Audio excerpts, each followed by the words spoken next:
सत साहेब बंदी छोड़ पूर्ण ब्रह्म परमात्मा परम पूज्य पिताजी सदगुरु रामपाल जी के चरणों में दास भाग्येश का कोटि कोटि दंडवत प्रणाम। बंदी छोड़ सदगुरु रामपाल जी की कृपा से ज्ञान यज्ञ मुक्ति बोध का पठन। सभी भाई बहनों को दास का प्यार भरा सत साहेब।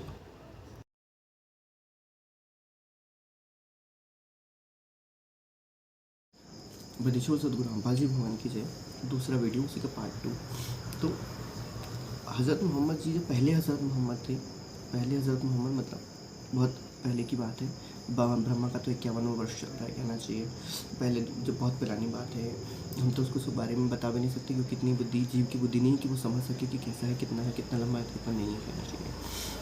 तो जो पहले हज़रत मोहम्मद को जब यहाँ से परमात्मा ले गए थे, तो मोहम्मद मुझे परमात्मा ने मोहम्मद के साथ बताया हुआ है कि हमने इसको सब जगह ले गए थे। मलकूत अलकूत फलकूत करके साहूत आहूत लाहूत बाहूत और फिर सबसे लास्ट में जिबरूत जाहूत ले गए थे। जाहूत मतलब ये होता है, जाहूत का उनके उस समय की जिसकी बात है जब पहले वाले गए थे, तो जाहूत मतलब होता है सतलोक। तो वो सतलोक में परमात्मा ने वहाँ पर उसको दिखाया था, सब कुछ देखा, सब कुछ दिखाया, फिर वहाँ से उनको वापस फिर उनकी आत्मा को दोबारा वापस वहाँ पर लाके छोड़ा। कहने का भाव ये था कि उनको भी परमात्मा ने सारा के सारा ज्ञान दिया हुआ था कि भाई देखो, ये तुम जिसको निराकार मानते हो वो साकार है, वो यहाँ पर बैठा हुआ है, वो ये है, वो है, उनका है, ये सब कुछ कहना चाहिए, है ना। जैसे कि उनमें 4 फरिश्ते होते हैं, वो 4 फरिश्ते को यहाँ पर हम डुप्लीकेट जब हमने हिंदू में आया है तो ब्रह्मा विष्णु शिव, ब्रह्मा विष्णु महेश और उसके साथ यमराज, मतलब यमराज के बारे में आया जाता है, ठीक है। और उनके साथ बहिष्ठ कहा जाता है। बहिष्ठ मतलब धर्मराय का लोक, धर्मराय मतलब जिसको हम धर्मराज का लोक मानते हैं वो होता है। ये 4 जो होते हैं ब्रह्मा विष्णु महेश और यम होता है। ऐसा इसको 4 फरिश्ते होते हैं, जिब्राइल, इज़राइल, इसराफिल और अज़राइल। 4 फरिश्ते होते यही होते हैं। ब्रह्मा विष्णु जैसे होंगे तो परमात्मा ज्ञान दे देंगे, इसमें से कोई बहुत बड़ी बात नहीं है। तो वो जो होते हैं वो एक ही होते हैं कहना चाहिए। महामाया का लोक दिखाया था उन्होंने, उसके बाद उन्होंने परमात्मा ने ऊपर के जो लोग थे उन्होंने उनको परमात्मा ने उनको अक्षर का लोक दिखाया था कहना चाहिए। अक्षर के बाद उन्होंने ओहंग सुहंग का लोक भी दिखाया था।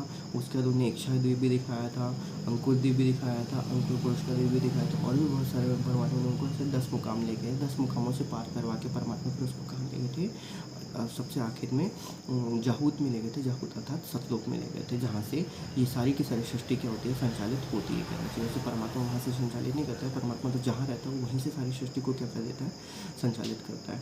परमात्मा अब आगे क्या लिखते हैं, और उसके साथ साथ कहना चाहिए हिंदू लोग भी जो थे ये भी इन्होंने कई बार कई कुछ किए। इन्होंने कहना चाहिए ऊपर तक गए, साथ ही साथ त्रिकुटी में जाके अटक गए बहुत सारे, क्योंकि त्रिकुटी के बाद ही तो बहुत से त्रिकुटी में रहता है।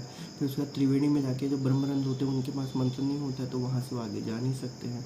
कुछ लोग ऐसे थे जिन्होंने पिछले जन्म में कोई भक्ति करी थी, तो उससे वो आगे ऊपर तक तो चले गए, लेकिन वो अक्षर पुरुष से ऊपर नहीं जा पाए। मतलब सिर्फ 12वें द्वार के उनको कख भी पता नहीं, उन्होंने सिर्फ एक इमेजिनेशन से ही उस चीज़ को क्या करा वहाँ पर देखा है।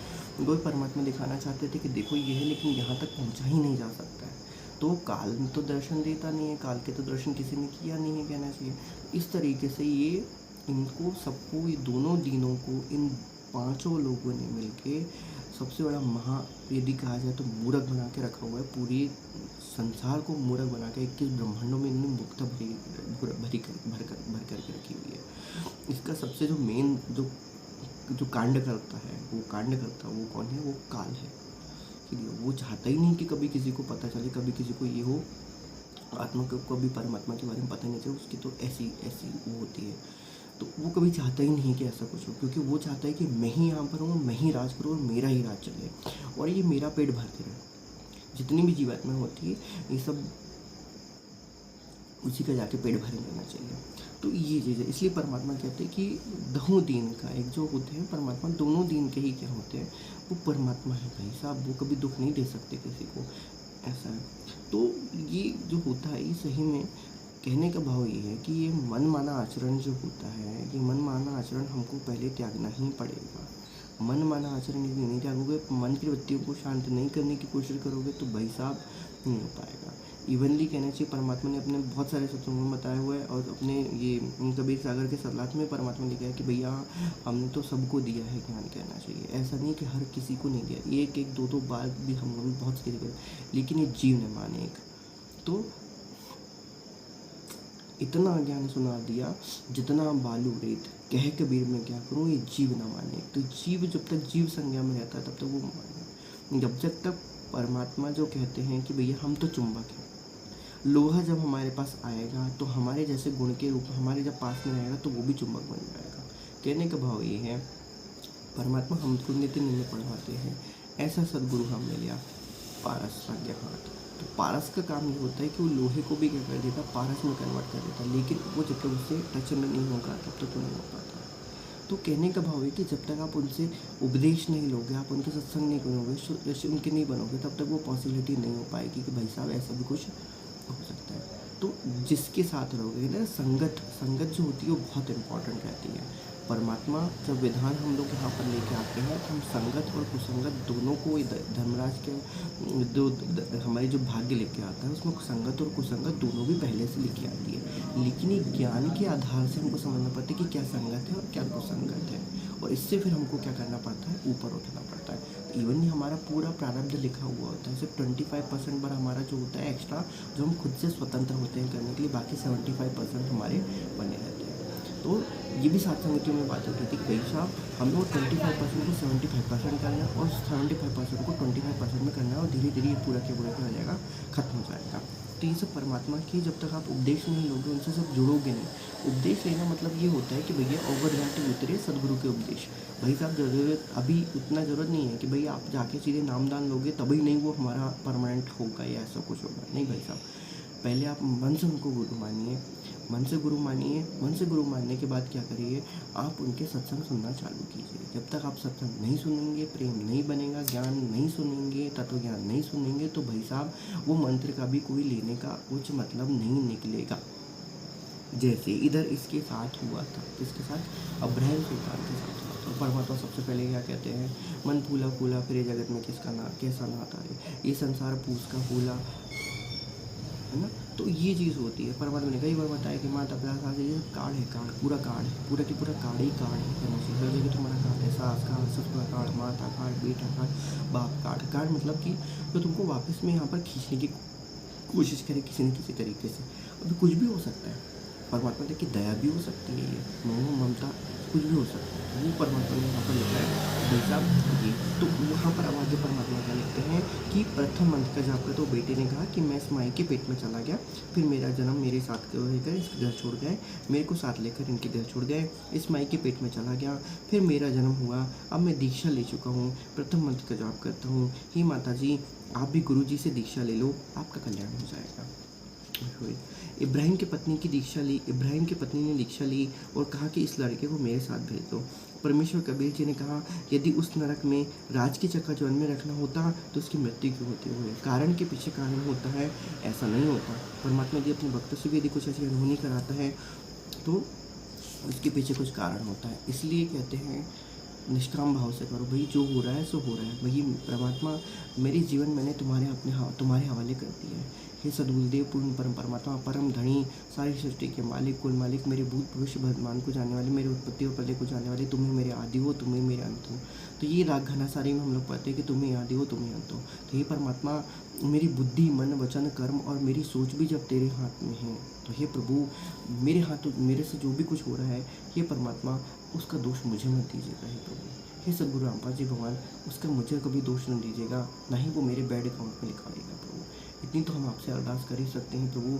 बहुरे पिता को लाज, जो मैं पुत्र का पूत हूँ, बहुरे पिता को लाज। हे परमात्मा मेरे अवगुण को चित्त न धरो, हे परमात्मा सदगुरुदेव, हे पूर्ण ब्रह्म परमात्मा, हे परमधनी, हे दया के महान सागर, मेरे अवगुण चित्त न धरो, हे परमात्मा मेरे अवगुण चित्त न धरो। तो अरदास लगाना बहुत ज़रूरी होता है, क्योंकि दाता एक ही राम, वो क्या नहीं दे सकता, वो मोह माया, भैया वो इसका नाम बंदी छोड़ रहा है। तो वो मोह से भी, ममता से भी, गाड़ी बंगला घोड़ा, जिसको भी आपको ऐसा लगता है कि भाई साहब ये मेरे आड़े आ रहा है, ऐसा लग रहा है, लेकिन वो ज्ञान से पता चलेगा ना। बिना ज्ञान बिना सत्संग के आपको कैसे पता चलेगा कि ये मेरे आड़े आ रहा है करके। तो जब तक वो आपको आड़े आ रहा है तो आपको ज्ञान से अपराध होगा, तो वो हर कुछ चीज़ दे सकता है परमात्मा। इवनली वो आपके जो अंदर जो उत्पन्न हो रहे हैं विचार, उनको भी परमात्मा क्या कर सकता है, अपनी शब्द शक्ति से, अपनी इच्छा मात्र से, अपने हुक्म मात्र से वो क्या कर सकता है, चेंज कर सकता है। ये बात ध्यान रखिएगा। ये बहुत इंपॉर्टेंट बात है कि परमात्मा मन वचन कर्म सृष्टि सबके ऊपर परमात्मा का हुक्म चलता है, सबके ऊपर चलता है, सबके ऊपर इंटेंस मतलब सबकी चीज़ के ऊपर, इवनली हमारे सपनों के ऊपर भी परमात्मा का अधिकार चलता है। बस हम प्रार्थना करते हैं परमात्मा ऐसे कोई सपने हमें मत दिखाइए कि हमारे उसमें मर्यादा भंग हो जाए। हे सदगुरुदेव कृपा करिए दास को ऐसे सपने कभी दास को सपने में आए कि उसकी मर्यादाएं भंग हो जाए या किसी प्रकार से वहाँ पर कोई परमात्मा ऐसी कुछ ऊंच नीच ऐसी कुछ दास ये 2 कौड़ी के दास से ये 2 कौड़ी बुद्धिहीन जीव से ऐसे कुछ काम हो जाए कि ये प्रभु आपस से नाराज हो जाए। बंदीछोड़ सदगुरु रामपाल जी भगवान के जय। तेरी सत्ता सब जगह सदगुरुदेव, तेरा हुक्म सब जगह चलता है। परमात्मा आगे क्या लिखते हैं कि इब्राहिम रखना होता तो इसकी मृत्यु क्यों होती। परमेश्वर कबीर जी ने कहा कि यदि उस नरक में इसकी रखना होता तो इसकी मृत्यु क्यों होती। अब तो आप आश्रम आया करो और महीने में सत्संग में बच्चे के दर्शन करके आया करो। इब्राहिम को उस लड़के का अपनापन नहीं लगता था क्योंकि वो किसी अन्य के शरीर से जन्मा था। अब ये देखो यहाँ पर ये बहुत इंपॉर्टेंट मन परमात्मा लिखे कि इब्राहिम को उस लड़के में अब अपनापन नहीं लगा क्योंकि वह किसी अन्य के शरीर से जन्मा था। है ना, इम्पॉर्टेंट बात, बहुत इम्पॉर्टेंट बात थी। परमात्मा क्या लिखते हैं यहाँ पर कि इब्राहिम को उस लड़के में अपनापन नहीं लगा क्योंकि वह किसी अन्य के शरीर से जन्मा था। अब यहाँ पर हम देखते हैं सृष्टि रचना को हम थोड़ा सा इम्पॉर्टेंट यहाँ पर हम रिवाइज करते हैं कि भाई साहब देखिए हम लोग जब सतलोक में थे तब सृष्टि रचना के अनुसार परमात्मा ने जिस तरीके से सृष्टि रचना हमको बताई तो परमात्मा ने वहाँ पर क्या बताया कि परमात्मा ने जब ये दुर्गा और काल को जब हम सबको दुर्गा के अंदर परमात्मा ने क्या कर दिया, डाल दिया हमको। वहाँ पर हम दुर्गा के अंदर बीज रूप में क्या हो गए, समाहित हो गए।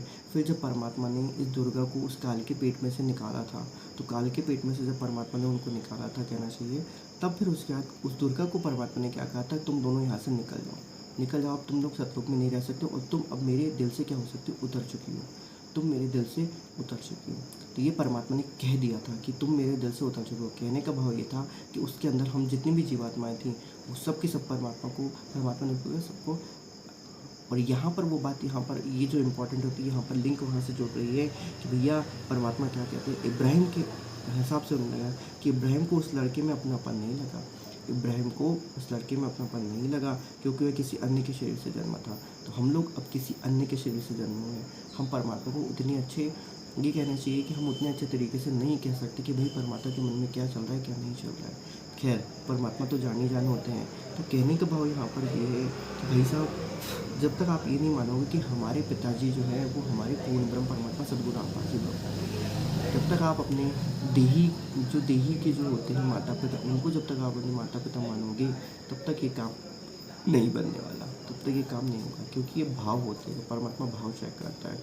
तो भाव जब चेक करता है तब फिर वो होता है। क्योंकि परमात्मा ने एक और सूक्ष्म बात यहाँ पर बताई जो बहुत इंपॉर्टेंट होती है कि वो जब दुर्गा को परमात्मा ने जब काल के मुख से जब निकाला था तब उसने उसको पिता पिता कह के संबोधित किया था, पिता पिता कह के संबोधित किया था। पिता पिता किसको संबोधित किया था, उसने काल को संबोधित किया था। ओरिजिनल पिताजी के सामने उसने काल को पिता कह के संबोधित किया। वो भी उसकी एक बहुत बड़ी महाभूल थी कि उससे गिर गया। कहने का भाव ये है, खैर हम लोग तो जीव संज्ञा में हैं और हम लोग तो यहाँ मानुष तन में आए हुए, तो हम परमात्मा ने इस चीज़ के लिए तो हमें क्या करिए वो करके रखी हुई है। परमात्मा ने हमको उसको मुक्ति दे के रखी है। इस चीज़ का पाप हमको नहीं लगता और इस चीज़ का नहीं लगेगा। तो ये कहने का भाव ये था कि ये इंपॉर्टेंट बात थी यहाँ पर कि भाई इब्राहिम को उस लड़के के अपनापन नहीं लगा क्योंकि अब वो किसी के अन्य के शरीर से जन्मा था। तो हम लोग भी किसी के अन्य के शरीर से, मतलब हम दुर्गा के शरीर से निकल के आए हुए हैं यहाँ पर कहना चाहिए। अब ये परमात्मा जाने और परमात्मा की लीला जाने कि हम लोग जो इतने सारे जो हैं कहना चाहिए कि वो कब से निकले हुए हैं और कब से निकलने के बाद हम लोग अब किससे परमात्मा की क्या कर रहे हैं, वो कर रहे हैं तो उनकी सेवा, उनकी वापस उनके लोक में जाने की कोशिश कर रहे हैं। तो ये बात है कि अपनापन नहीं लगा क्योंकि वह किसी अन्य के शरीर से जन्मा था। तो ये हमारे लिए तो अभी यहाँ पर इस विधान के अनुसार हमारे लिए पॉसिबल नहीं है कि परमात्मा हमको वो कर देखे, लेकिन परमात्मा दयालु होता है। हम जानते हैं कि परमात्मा दया का सागर है, परमात्मा दयालु है, परमात्मा पूर्ण ब्रह्म परमात्मा है और हम उनके बच्चे हैं। तो जब तक हम उन लोगों के हम बच्चे को स्वीकार नहीं करेंगे अपने आप को, तब तक भी ये बात नहीं बनने वाली। और इसी तरीके से ये जो गंदे भद्दे बड्डे कमेंट्स जो लिखवाते हैं कि ऐसा है वैसा है वैसे, ये दुर्गा और काल दोनों, दुर्गा काल और मन तीनों की हुई खिचड़ी पकाई हुई है, तीनों की कहना चाहिए ऐसा है। और ये ऐसे भांग पिला देते हैं एक गंदी गंदी भद्दी भद्दी अभद्र गालियों के इस तरीके से लोगों को घुन पिला देते हैं कि भाई साहब वो तो उनका तो क्या कहें, परमात्मा ने संतों की निंदा नहीं करनी चाहिए, बस इतना पता है। और सोच समझ के मन बोलो उसको कि कब क्या बोल रहे हो, किस तरीके से बोल रहे हो, क्यों बोल रहे हो, वो उस चीज़ में सही है कि नहीं है। कभी यारी दोस्ती में भी बहुत सारे लोगों ने अपने एक दूसरे को कुछ भी भलती गाली बक देते हैं। शब्द संभाले बोलिए, शब्द के हाथ ना पाओ, क्योंकि परमात्मा ने एक बार बताया कि हम जो बहुत से ऐसे बताया जाता है, परमात्मा ने नहीं बताया लेकिन बहुत से दास ने पहले कभी सुना हुआ था कि हम लोग जो एक बार दिन में एक बार जो बोलते हैं वो चीज़ सच हो जाती है। तो ये इस तरीके से नहीं होना चाहिए। और इसी खेलों से, इसी गालियों के खेल से इसने क्या किया, हमारी शब्द शक्ति को, हमारे शब्द हमारे के द्वारा हमें ही उस कर्म बंधन में फंसा के रखा हुआ है। इसलिए परमात्मा कहते हैं कि बड़बड़ करे सुभूत है, थोड़ा बोले देव। और बड़बड़ कौन करता है, मन बड़बड़ बड़बड़ करता है, थोड़ा बोले देव। परमात्मा कहते हैं कि अपनी जिह्वा पे लगाम रखो, इंद्रियों को अपने वश में करने की कोशिश करो। आप नहीं कर सकते, आपके बस की बात नहीं है, ये परमात्मा ही क्या करेगा, उसको बुद्धि देगा, उस चीज़ को समझाएगा, तब जाके फिर आपकी जिह्वा और आपकी इंद्रिय होंगी वो आपके वश में आएंगी, अन्यथा पॉसिबिलिटी नहीं है, हो ही नहीं सकता। आगे परमात्मा क्या लिखते हैं, परंतु हाँ, तो हम लोग एक बार इसको फिर से रिवाइज कर लेते हैं कि परमेश्वर कबीर जी ने कहा कि यदि उस नरक में रखना होता तो इसकी मृत्यु क्यों होती। अब तो आप आश्रम आया करो और महीने में सत्संग के में बच्चे के दर्शन कर जाया करो। इब्राहिम को अब उस लड़के में अपनापन नहीं लगा क्योंकि वो अब किसी अन्य के शरीर से जन्मा था। ये बहुत इंपॉर्टेंट बात जो यहाँ पर परमात्मा ने लिख दी है। परंतु उसके मन भ्रम की मूर्खता का नाश हो गया था, परंतु उसके भ्रम और मन की मूर्खता का नाश हो गया था। यही बात है कि उसके भ्रम और मन की मूर्खता का नाश हो गया था। तो तुम अपना समझते थे, एक्चुअली वो तुम्हारा अपना नहीं था। किसी जन्म में वो तुम्हारा था, आज वो तुम्हारा नहीं है, ऐसा है।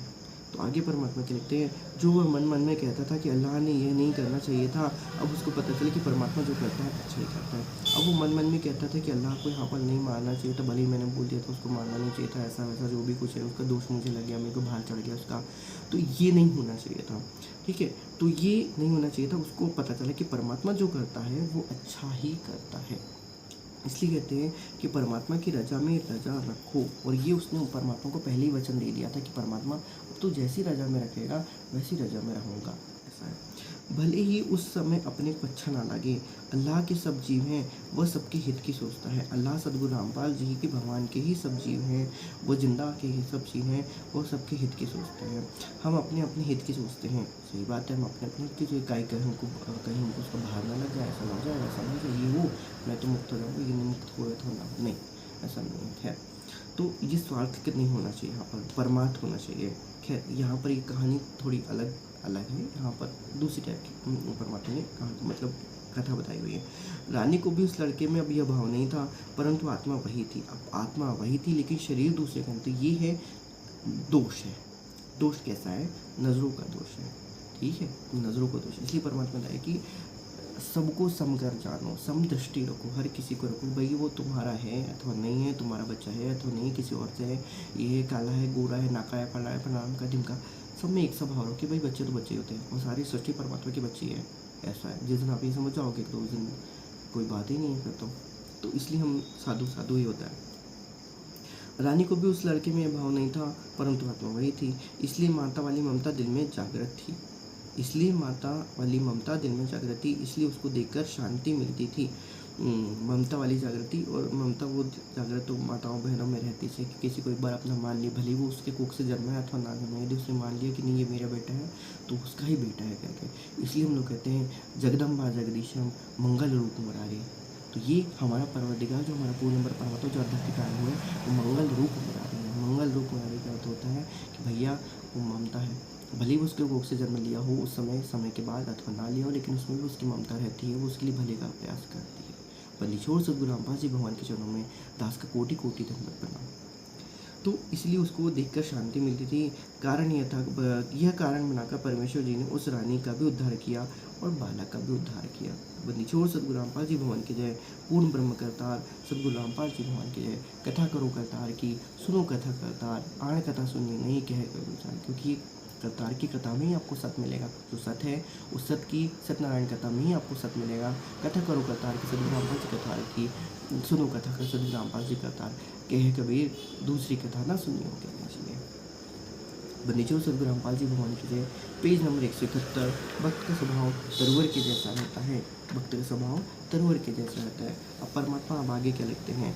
एक बार समुद्री जहाज में एक सेठ व्यापार के लिए जा रहा था। एक बार एक समुद्र में एक सेठ व्यापार के लिए जा रहा था। उसके साथ रास्ते का खाना बनाने वाले तथा मस्करा मजाक करने वाले, दिल बहलाने वाले की पार्टी भी थी। अब मजाक मस्करा करके दिल बहलाने वालों की पार्टी थी। लंबा सफ़र था, महीना भर लगता था। मजाकिया व्यक्तियों को एक ऐसे व्यक्ति की आवश्यकता थी जिसके ऊपर सब मजाक की नकल झाड़ सके। खोज करने पर इब्राहिम को पाया और पकड़ कर ले गए। अब उनकी नकल करने के लिए इब्राहिम को पाया और पकड़ कर ले गए। सोचा कि इस भिखारी को रोटियां चाहिए, मिल जाएंगी। समुद्र में दूर जाने के पश्चात सेठ के लिए मनोरंजन का प्रोग्राम शुरू हुआ। इब्राहिम के ऊपर मजाक झाड़ दिया। अब ये वही है, मजाक वही है। इब्राहिम अब हाँ सो रहे थे और क्या कह रहे थे, सेठ सो रहे थे, कह रहे थे कि एक दिन इब्राहिम जैसा मूर्ख कह रहे थे कि इस जैसा मूर्ख, इब्राहिम जैसा मूर्ख वह वृक्ष की उसी डाली पे बैठा था जिसे वह काट रहा था। Page number 172। पारक के अंक का सम्राट गिर कर मर गया, हा करके हंसते थे। इस प्रकार बहुत देर तक ऐसी अभद्र टिप्पणियाँ करते रहे। अब ये अभद्र टिप्पणियाँ जो होती हैं ये काल के वशीभूत होके जो रहता है, मन के वशीभूत होके जो रहते हैं, उन्हीं के ही मन में ये सब कुभाव आता है, कुबोध आती है। अन्यथा भक्त के मन में ये सब भावनाएं नहीं आनी चाहिए। इब्राहिम बहुत दुखी हुआ। सोचा कि महीनों का दुख हो गया, ना भक्ति कर पाऊंगा ना चैन से रह पाऊंगा। अब वो दुखी तो हुआ, सही बात है। कोई भी किसी के ऊपर अभद्र टिप्पणियाँ करता है या किसी प्रकार का, तो उसके मन में दुख अवश्य आता है कि भाई ये मुझे टारगेट क्यों कर रहे हैं। तो कहने का भाव ये कि वहाँ पर परमात्मा आपकी एक प्रकार से परीक्षा ले रहा है। खैर, जगत वालों के साथ भी ऐसा होता है। मैं जब जगत में था तो मेरी भी बहुत सारी टिप्पणी उठाई गई थी। उस समय परमात्मा से मांगा जाता था कि ये परमात्मा क्या है, ये मुझे यहाँ से जंगल से निकालो, सीधी साथ इस जगह से निकालो। तो परमात्मा आगे लिखते हैं, इब्राहिम बहुत दुखी हुआ। सोचा कि महीनों का दुख हो गया, न भक्ति कर पाऊंगा न चैन से रह पाऊंगा। उसी समय आकाशवाणी हुई कि ये भक्त इब्राहिम, यदि तू कहे तो इन मूर्खों को मार दूँ। अब देखो, अब वही बात आई कि यदि तू कहे तो इन मूर्खों को मार दो। तो राम न मारे किसी को, मारे तो हत्यारा राम, ये खुद ब खुद मर जाएंगे कर कर कोटि काम। तो ये सीधी सी बात है कि भाई ये इब्राहिम, यदि तू कहे तो इन मूर्खों को मार दूँ, जहाज़ को डुबो दूँ, तुझे बचा लूँ। लेकिन परमात्मा क्या कहते हैं कि दया भाव तिलक मस्तक दीजिए। भाई किसी ने वापस कितना भी बुरा कर दिया है, उसको सारना मिल चुका था। कितना भी कोई बुरा करे, मट्टी के ऊपर मट्टी है, इसका क्या उठाओगे। इस शरीर को तुम कह रहे हो, ये जो दिख रहा है ना 5 तत्व का शरीर, तुम इसको गाली बक रहे हो, जबकि अभी मिट्टी में मिल जाने वाला है। इसकी तो कोई अस्तित्व ही नहीं है। आज हो सामने, तुम बोल रहे हो, कल पीठ पीछे तुम वो भी नहीं बोल पाओगे। पीठ पीछे बोल रहे हो तो तुम इस शरीर को बोल रहे हो ना तो तुम आत्मा को बोल रहे हो, ना तो तुम मन को बोल सकते हो, ना तो तुम किसी और चीज़ को, ना निजमन को बोल सकते हो, ना ही तुम कहना चाहिए इसकी आत्मा को तो तुम बिल्कुल ही बोल नहीं सकते हो, क्योंकि आत्मा तो इस चीज़ को ग्रहण ही नहीं करती है। ना जीवात्मा इस चीज़ को ग्रहण करती है। कुछ की जीवात्माएं ग्रहण कर लेती है, तो वो बेचारी जो जीवात्मा है जो काल जाल में फंसी हुई है, वो इस चीज़ को सोचती है, समझती है। कहने का भाव यहाँ पर था, एक छोटी सी कहानी आती है कि भाई साहब, यदि आपके पास 2 रोटी है और मेरे पास कुछ नहीं है, आपने मुझे वो 2 रोटी दिया और मैंने उसको नहीं लिया, तो वो किसके पास रोटियाँ रह गई, वो आपके पास रोटी। इसी प्रकार से ये हर एक चीज़ का होता है। आपने मुझे सम्मान दिया, मैंने उसे नहीं लिया। आपने मुझे गाली दी, मैंने उसको नहीं ली। इसलिए परमात्मा कहते हैं कि हम तो जोगी ब्रह्मचारी, हम तेरी गालियों में नहीं आने वाले। यदि अपने पर की नाम अगर पियाना सदगुरु, यदि पूरे ध्यान से सुना होगा तो परमात्मा समझ आते हैं कि भाई साहब, दुर्गा क्या कहती है कि अब मैं देऊँगी गाली, तो परमात्मा कहते हैं हम तो बगली कर चुके, ठीक है, हम तो आदि ब्रह्मचारी हैं, हमें कोई फ़र्क नहीं होता। तो ब्रह्मचारी का मतलब ये होता है कि हम ब्रह्म के आचार विचार में रहते हैं। ब्रह्म के आचार विचार में रहते हैं मतलब हम किसी को पलट के कोई गाली वगैरह नहीं देते हैं। कहने का भाव वहाँ पर ये था, हमको इससे कोई फ़र्क भी नहीं पड़ता, क्योंकि ये चीज़ तो यहाँ की हमारे तो कोई फ़र्क ही नहीं पड़ेगा, क्योंकि वो हमारे लिए बनी ही नहीं है, ना हम उसको रख रहे हैं ना हम उसको ले रहे हैं। तो ये मूर्ख लोग होते हैं, जो मूर्ख होते हैं, जिनको काल के द्वारा मूर्ख बनाया गया है, दुर्गा के द्वारा मूर्ख बनाया गया, मन के द्वारा जिनको मूर्ख बनाया गया है, वही क्या करते हैं, ये इस तरीके से मनसा वाचा कर्मणा कहना चाहिए, किसी न किसी को गाली गलौज करने का काम करते हैं। तो जिनकी बहुत कमज़ोर हो चुकी है, जो बिल्कुल ही काल के अधीन हो चुके हैं, वही ऐसा काम करते हैं और कोई नहीं करता।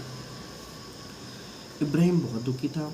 सोचा कि महीनों का दुख हो गया, ना भक्ति कर पाऊंगा ना चैन से रह पाऊंगा। उसी समय आकाशवाणी हुई कि हे भक्त इब्राहिम, यदि तू कहे तो इन मूर्खों को मार दूँ, जहाज़ को डुबो तो तुझे बचा लूँ, मैं ये तेरे को तंग करते। तो वही परमात्मा यहाँ पर एक बार यही बताते कि धारा मेरे संत की मुँह से मिटे ना, बुरी भली भाषी नहीं सोई हमारा वंश कहना चाहिए। जो बुरी भले वाले नहीं बोलता, वही हमारा क्या होता है, वंश होता है कहना चाहिए। इंपॉर्टेंट नहीं यहाँ पर ये था। यह आकाशवाणी सुनकर जहाज के सब व्यक्ति भयभीत हो गए। इब्राहिम ने कहा कि या अल्लाह, हे अल्लाह, ये कलंक मेरे माथे पर ना लगा, ये कलंक मेरे माथे पर ना लगा कि मेरे कारण वो बेचारे मर जाएं। ये बेखबर है, सही बात है, ये बेखबर है, इन्हें तो पता भी नहीं है कि भक्ति भगवान क्या होता है और किस किस तरीके से क्या क्या शील, संतोष, विवेक, दया, क्षमा, दया, एकता, हमको 16 गुण हमें अपने अंदर क्या करने चाहिए, धारण करने चाहिए। ये बेखबर है, उनको कुछ नहीं पता। ये बेचारे मन और माया के द्वारा पहले ही मारे जा चुके हैं। ऐसा है, इतने व्यक्तियों को मारने के स्थान पर मुझे ही मार दे, ये इनको सद्बुद्धि दे दे। सही बात है, ये हमारे उस सच भैया मैं ही मर जाऊँगा तो सीधे सतलोक पहुँच जाऊँगा।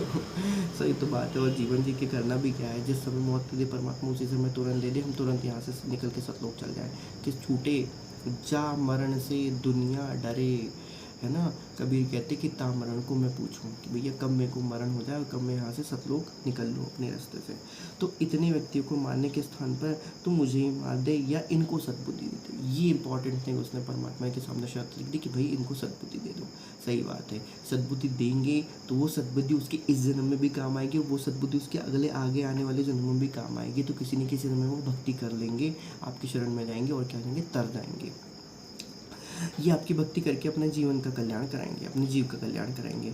जहाज मालिक सहित सब यात्रियों को इब्राहिम से क्षमा याचना की तथा परमात्मा का ज्ञान सुना। जहाज मालिक सहित सब यात्रियों ने इब्राहिम से क्षमा याचना की तथा परमात्मा का ज्ञान सुना, आदर के साथ अपने साथ रखा, भक्ति करने के लिए जहाज में भिन्न स्थान दे दिया। इब्राहिम ने उन सबको सत्यज्ञान समझाकर आश्रम में लाकर गुरु जी से दीक्षा कराई। बंदी छोड़ सतगुरु रामपाल जी भगवान की जय। बंदी छोड़ पूर्ण ब्रह्म परमात्मा सत सम्राट सर्वगतम ब्रह्म सद्गुरु रामपाल जी भगवान के। परम दया के सागर सद्गुरु रामपाल जी भगवान के। दयालु परमात्मा सद्गुरु रामपाल जी भगवान के। परमात्मा का अर्थ होता है जो कभी किसी को दया नहीं था। दयालु है ही वो परमात्मा है ही, उसके हुक्म से पत्ता भी नहीं रोलता। तो ये तो क्या बात है, थी कहना चाहिए। सद्बुद्धि भी देती है, बताओ बोला, सद्बुद्धि भी देती है कि भैया ये रुकावट न करे, ज्ञान सुन ले। आगे परमात्मा क्या लगते हैं, इब्राहिम स्वयं दीक्षा दिया करता था। अब जिंदा बाबा यानी परमेश्वर कबीर जी को किसी ने इब्राहिम के उपस्थिति में बताया कि गुरुदेव इब्राहिम दीक्षा देता है। अब ये स्वयं दीक्षा दिया करता था। यहाँ पर ये बात हुई कि ये गलत हो गया। उसको सार नाम मिलने के बाद वो क्या करने लगा, वो स्वयं दीक्षा लेने लगा। ये बहुत गलत बात थी। तो यहाँ पर ये बेचारा मुश्किल थी कि ये पार हो जाए, क्योंकि परमात्मा ने क्या कहा है कि मेरे से नाम लेके यदि कोई अपनी दुकान खोल के बैठ जाता है, पहली बात, ये बहुत इंपॉर्टेंट बात है यहाँ पर इब्राहिम की कथा के सुल्तान के सार। यहाँ पर जो परमात्मा ने आखिरी में लिखा हुआ है, इसके सरलाद भी आगे लिखा है, लेकिन आज हम इतना ही देखेंगे। इसमें थोड़ी सी इंपॉर्टेंट बात जो परमात्मा की ज्ञान रहस्य परमात्मा ने जो हमको बताई हुई है कि देखिए, परमात्मा ने हर बार ये बताया हुआ है कि कोई ना कोई एक ऐसा अवश्य होता है जिसको काल क्या कर लेता है, अपने अंदर समाहित कर लेता है। जिसके अंदर काल क्या होता है, घुस जाता है। काल जो होता है वो घुस जाता है। कहने का तात्पर्य है कि वो उसको, उस घनी पुण्यकर्मी आत्मा को कहीं ना कहीं जो बेचारी करेंगे थोड़ी ना किसी एक चीज़ में भी यदि वो फंस जाए, कहना चाहिए, और वो फंसेगी कहाँ पर, जीव कल्याण। बस जीव कल्याण में फंसेगी, उसके बाद वो किसी में नहीं फंस सकती। यदि उसमें थोड़ा तो ज्ञान आया होगा तो वो जीव कल्याण में नहीं फंस सकती। क्योंकि पहली बात ये है, परमात्मा ने जब सृष्टि रचना हमको समझाई तो सृष्टि रचना में परमात्मा ने क्या हमको बताया कि भाई साहब, जब हम लोग इस दुर्गा के साथ और काल के साथ आने के लिए तैयार हुए थे, तब परमात्मा ने क्या कहा था कि काल आप यहाँ से जाइए, ठीक है, आप यहाँ से जाइए, इनको मैं ऐसे सीधे तो नहीं भेज सकता, मेरी एक विधि है, उसके अनुसार मैं भेजूँगा। तो परमात्मा ने जब हमको अपने विधि के अनुसार जब यहाँ पर भेजा, तो दुर्गा के अंदर बीज रूप में सब शामिल करने के लिए जब बैठे था, तो उसके पहले परमात्मा ने हमको सतनाम दिया था और सार नाम दिया था। सतनाम सार नाम ये ऐसी कुछ सार शब्द दिया था। तो दो चीज़ें परमात्मा ने दी थी कि भाई ये दोनों चीज़ है, ठीक है, ये सार नाम है, सतनाम है, कहना चाहिए, ये दोनों आप रखिए। जब भी आपके ऊपर वहाँ पर कोई आपत्ति आए, इसको ध्यान से सुनिए।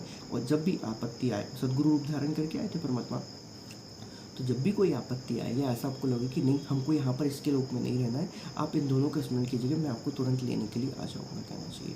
इसको भूलना मत करना चाहिए। क्या बोले परमात्मा ने कि इसको भूलना मत। अब जब हम वहाँ से वापस यहाँ आए तो ये भूल सबसे पहले इसको पता चल गया कि भाई साहब ऐसा ऐसा है कहानी, कहना चाहिए। हालांकि इसको पता चला नहीं था, लेकिन उसके पता नहीं कि उसको प्रेरणा कुछ आ गई कि यदि पता चल गया तो ये क्या हो जाएंगे, सब भग जाएंगे यहाँ से, कहना चाहिए। तो उसने यहाँ पर सबसे पहले ही क्या विधान बना दिया कि भाई जो भी मरेगा वो क्या करेगा, वो जब तपतशिला पे आएगा तो उसके बाद उसकी मेमोरी क्या हो जाएगी, वापस से फ्रेश हो जाएगी। मतलब उसके पूरे जन्म को उसको पूरे क्या करना पड़ेगा, भूलना पड़ेगा। और यदि नहीं भूलना चाहते तो फिर भैया भूत प्रेत बन के घूमते रहो। ये इसने एक कुछ गलत विधान यहाँ पर अपना खुद का क्या किया, स्पेशली बना दिया, क्योंकि परमात्मा का वचन था, दे दिया 21 ब्रह्मांड, दे दिए मतलब दे दिए, तुम जाओ राज करो बड़भागी कहना चाहिए। अब तुम जाओ बड़भागी राज करो, विषय लोक का राज तुमको दे दिया। राज दे दिया मतलब कि तुम उसमें सब कुछ इंक्लूड हो गया। तुमको जैसा विधान बनाना है वैसा बनाओ, जो करना है वो करो, मानना है मानो, नहीं मानना मानो, गू खाना गू खाओ, कुछ जो करना है वो करो। और ये सारी की सारी कुबद जो थी इसके अंदर, पूरी काल के अंदर क्या हो गई, कुबद इसके अंदर भर गई। ये झांझरी द्वीप में आके रहने लगा, किसी ब्रह्मांड में आके रहने लगा, और ये इसकी सारी कुबद इसके अंदर क्या हो गई, उसके इसने अपने अपने नए नए टाइप के विधान बनाए उसको परमात्मा। फिर उसके बाद जब हम लोग ने, तो ये इम्पोर्टेंट बात थी यहाँ पर, कहने का भाव यहाँ पर ये था कि परमात्मा ने सृष्टि के आदि में भी ये जो स्पेशल जो काम था, जिसको कहना चाहिए ये सार, ये जो नाम दीक्षा देने का अधिकार ये किसी को नहीं था। परमात्मा बोल देते कि नहीं भैया जाओ तुम, अचिंत तुम दे दो, ये सहजदात तुम दे दो, जोगजित तुम जाके दे दो, ये ज्ञानी तुम जाके दे दो, नहीं दिया। परमात्मा खुद वहाँ पर आए थे, उन्होंने क्या किया, वहाँ पर दिया अपने मुख कमल से ही। हम सबको इकट्ठा सारी आत्माओं को इकट्ठा, जितने भी अरबों खरबों करोड़ों थी, सबको एक साथ क्या किया, सतनाम सारनाम सुनाया। अब बोलिए भैया, तो परमात्मा अपना काम खुद ही करता है, किसी और को नहीं दे सकता, क्योंकि किसी को मालूम कि यदि कोई और करेगा तो वो गड़बड़ी होगी, क्योंकि वो पूर्ण नहीं है, पूर्ण है ही नहीं कोई और उनके अलावा। तो वो पूर्ण है, तो सिर्फ वही आके ही नाम दे सकते हैं, और किसी और से यदि आप नाम लोगे तो आप खुद का भी नाश करवा रहे हो, और वो देने वाले को तो उसकी उसकी कुबत तो 7वें आसमान पर पहुँच गई, ये समझ लीजिए। और भी बहुत सारे है कहना चाहिए। ये कुबद काल के अंदर भी घुसी हुई है कुबद, और इसलिए वो इस जीव संज्ञा में है, और इस कारण से वो कुबद के कारण वो बेचारा तो वही है, उसका तो सर्वनाश तो होता ही है कहना चाहिए। तो ये कुबद इसके अंदर घुसी हुई, इसने सब क्या कर दिया, मन के अंदर, माया के अंदर, और काल अपने तीनों बेटों के अंदर भी, और खुद के अंदर, और जो उसका जो एलिमेंट है मन, उसके अंदर भी इन्हें कुबद क्या कर दी, डाल दी कि भैया नहीं, गुरु मेरे से ले लो, मेरे से ले लो। अब इसको तो अपना काम धंधा चलाना था कि जीवों को फंसा के रखना, इसलिए ने क्या किया, इसने नकली कुछ भी ये लेके करा। तो ये कुबद जो होती है ना, कहने का भाव यहाँ पर ये है, हम अपने बताते हैं कि दीक्षा अर्थात जो दीक्षा, नाम दीक्षा के देने का जो अधिकारी है, जो है, वो परमात्मा के अलावा उसका भार और कोई सहन नहीं कर सकता, क्योंकि परमात्मा काल कर्म से परे होता है। काल कर्म लागे नहीं, तो काल कर्म लागे नहीं, परमात्मा को काल और कर्म नहीं होते, वो परमात्मा इन सब से क्या होता है, परे होता है। तो उसकी बात निराली है, वो पूर्ण धनी है, वो एक चाहे तो किसी को भी पूरा ब्रह्मांड दे दे, हो सकता है किसी आत्मा को, जीवात्मा को पूरा सृष्टि संभालने के लिए भी दे दे, उसकी इच्छा है, उसको यदि देगी इसकी इच्छा है तो वो दे देगा, ऐसी कोई बहुत बड़ी बात नहीं है। तो ये जो नाम दीक्षा है ये हर कोई नहीं दे सकता, क्योंकि उसका भार हर कोई नहीं समझता, क्योंकि जब भार ही इसका सिंपल सी बात ये है कि उसके जो, जब कोई शिष्य किसी गुरु को धारण करता है तो शिष्य का सुख दुख लाभ हानि सब में वो 50% का पार्टनर हो जाता है। कौन? उसका गुरु 50% का क्या हो जाता है, उसके पाप कर्मों को उस गुरु को क्या करना पड़ता है, ढूंढना पड़ता है, या उसको कम करना पड़ता है, खुद से कम करना पड़ता है। तो यहाँ पर ये हर किसी के बस की बात नहीं है भाई। ये तो वही बात हुई कि भाई मैं भी गड्ढे में गिर रहा हूँ, या मेरे ऊपर 100 किलो का वजन है तो तुम भी 100 किलो का वजन क्या कर दो। परमात्मा जो होते हैं वो नहीं हल्का नहीं भार, खाली खेले खलक में, नहीं हल्का नहीं भार। वो परमात्मा ना हल्का है ना भार है, ना उसको काल कर्म भी नहीं लगते। तो परमात्मा की बात निराली, सिर्फ नाम दान देने का काम वो सिर्फ उसे पूर्ण ब्रह्म परमात्मा ही कर सकता है। गुरु से परमात्मा हो सकता है, इसके अलावा और कोई नहीं हो सकता। 100 प्रमाण आपको दे सकते हैं कि ये क्यों नहीं हो सकती, और इसके 100 तर्क वितर्क भी किए जा सकते हैं कि भाई गुरु के अलावा और कोई नाम दान देने का अधिकारी नहीं है। इवन ना कोई डीवीडी फीवीडी, ना कोई और व्यक्ति, ना कोई और। तो परमात्मा के अलावा और कोई नाम देने का अधिकारी है ही नहीं। इवनली 5 देवताओं को भी परमात्मा ने नाम दिया था। तो ब्रह्म को परमात्मा ने ब्रह्म का मंत्र दिया था, दुर्गा को दुर्गा का मंत्र परमात्मा ने दिया था। ये भी इनके ही गुरु सदगुरु रामपाल जी भगवान जोगजित के रूप में जो वहाँ पर आए हुए कबीर प्रभु, उनके लिए है करना चाहिए। और ब्रह्मा विष्णु महेश नारद भारत सबको परमात्मा ने ही क्या किया, काकभूषण को, और इनको भी क्या किया है, काकभूषण हो गए, गरुड़ हो गए, है ना कि नहीं। तो और ये तुम्हारा शेष नाग हो गया, 7 पाताल में जो महानाग रहते हैं उनको भी हो गया कहना चाहिए, धर्मराय हो गया कहना चाहिए। इन सबको परमात्मा ने क्या किया, नामदान दिया है जोगजित रूप में, जो कबीर के दाढ़ी मुच्छी वाले रूप में आते हैं। तो ये इनको स्थापन करने का ये परमात्मा का ही काम है, और यहाँ पर इनको ही मंत्र परमात्मा ने इनको क्या कार्य दिए हैं। कुछ भी दिए, जो भी दिए वो परमात्मा जाने, उनकी उनकी उनकी उनकी रज़ा जाने कहना चाहिए, उनकी महिमा जाने। हाँ, किसी की बस की बात नहीं है। लेकिन परमात्मा जब यहाँ धरती पे आते हैं, तो धरती पे आते हैं तो परमात्मा क्या करते हैं, वो मोक्ष प्राप्ति के लिए आते कहना चाहिए। इवनली उन्हें राक्षसों को भी बहुत सारे मंत्र दिए हुए, लेकिन वो उसका गलत यूज़ करते। खैर, उनको भी एक विद्या होती है भाई, उनको मालूम है कि उनके लिए क्या क्या करना है। दूसरे राक्षस उनके ऊपर अटैक करते, तो ये परमात्मा की लीला है, ये काल की लीला है, परमात्मा की लीला है, हम उसमें कुछ नहीं बोल सकते। तो कहने का भाव यहाँ पर यही बात आता है कि दीक्षा देने का काम जो होता है वो सिर्फ जो मंत्र होते हैं वो सिर्फ सदगुरु ही दे सकता है, जो थापनी थापी करता है। दही आपनी राम थापनी थापी, यदि हम उसमें देखें, हम लोग घरा घरा सा रहेंगे तो थापनी थापी मतलब कि सारी स्थितियों को रखने वाला, जिससे सारी स्थिति सारा ब्रह्मांड स्थिर है, जिसकी रजा से, जिसकी इच्छा से, जिसकी सोच मात्र से सारा ब्रह्मांड स्थिर है। राष्ट्रीय शक्ति परानंदिनी राष्ट्रीय शक्ति, ठीक है, जिससे ये स्थित है। परस्परा, जिसको अपरा शक्ति भी कहा जाता है, उससे जो स्थिर है कहना चाहिए, वो सिर्फ वही है, वही है, वही है, वो सदगुरु रामपाल जी हैं। और किसी में भी नामदान देने का अधिकार नहीं है, नहीं है, नहीं है।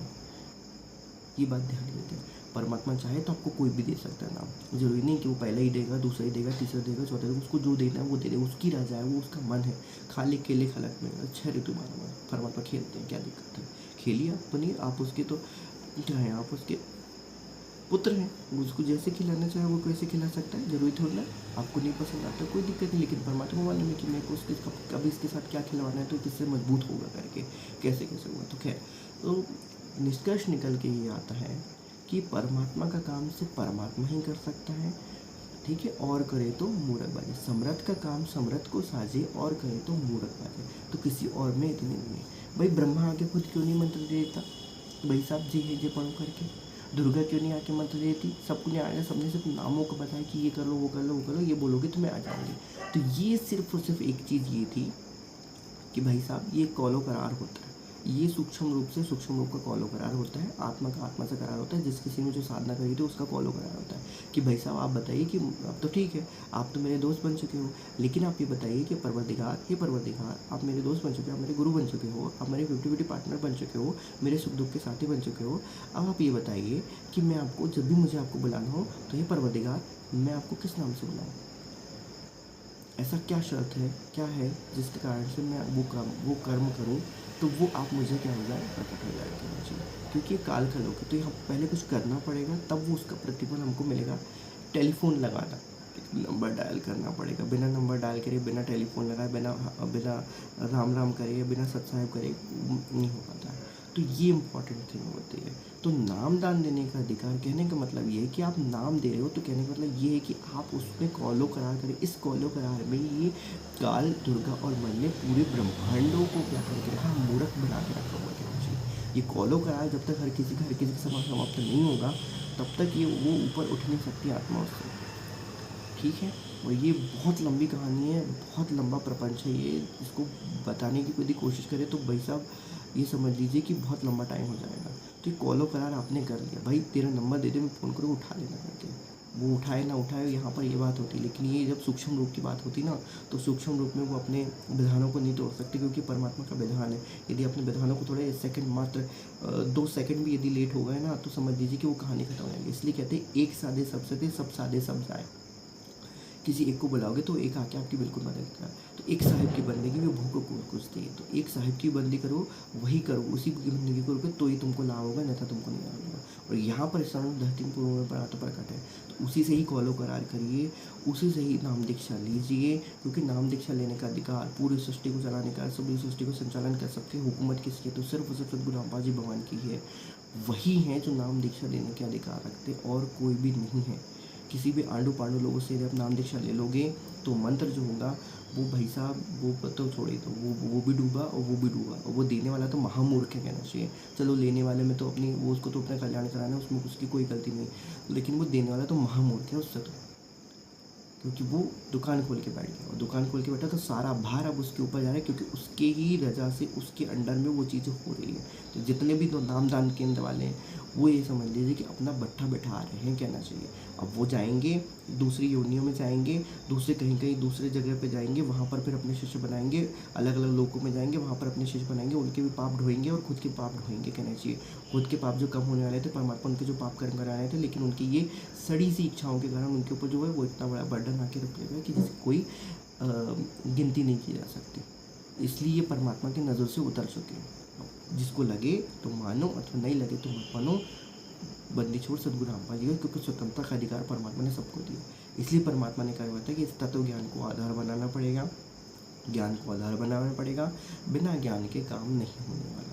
हाँ, यदि आपने नाम दान लिया है और परमात्मा यदि आपके सर पे आके आपको हाथ रखते हैं और परमात्मा ने आपको आशीर्वाद दिया कि ठीक है ये तेरे मंत्र जो है वो फलीभूत हो जाएंगे, परमात्मा को बोलने की आवश्यकता नहीं पड़ेगी कि तेरे मंत्र फलीभूत हो जाएंगे, चल तेरे अंदर ये मंत्रों की शक्ति दे दे, तेरे को अधिकार दे दे, मंत्र को तू जप सकता है। परमात्मा आगे सिर्फ हाथ सर पे हाथ रख के बाहर चले जाएंगे तो परमात्मा गारंटी है वो इनडायरेक्टली ही सब कुछ हो जाता है, उसमें कुछ बोलने वाले की जरूरत नहीं पड़ती। वो सोच ही लिए कि हाँ बस ठीक है, वो एक सेकंड में ही समझ लिए कि वो कई कई क्या नहीं कर सकता, वो सब समर्थ है भाई साहब, उसकी कहीं नहीं चल सकते। बंदी छोड़ सदगुरु रामपाल जी भगवान के चरणों में दास का कोटि कोटि देना प्रणाम। बस यहाँ पर इस छोटा सा बात ये थी, इसका हम थोड़ा सा कल फिर देख लेंगे कि इब्राहिम दीक्षा देता था और दीक्षा देने का गुरुदेव को पता चला कि इब्राहिम दीक्षा देता है, तब परमेश्वर जी ने बताया कि ये वक्त आप गलती कर रहे हो, आप अधिकारी नहीं हो, क्योंकि अधिकारी कोई है ही नहीं। पहली बात ध्यान रखना, अधिकारी यहाँ पर है कि आप अधिकारी हो नहीं हो ये बात है ही नहीं, कहना चाहिए। अब प्रश्न चिन्ह यहाँ पर ये उठता है, प्रश्न चिन्ह यहाँ पर ये उठता है, वीडियो दूसरा बनाना पड़ेगा। एक घड़ी आधी घड़ी, आधी में बुनियाद, कबीर संगत साधु की कटे कोटि अपराध।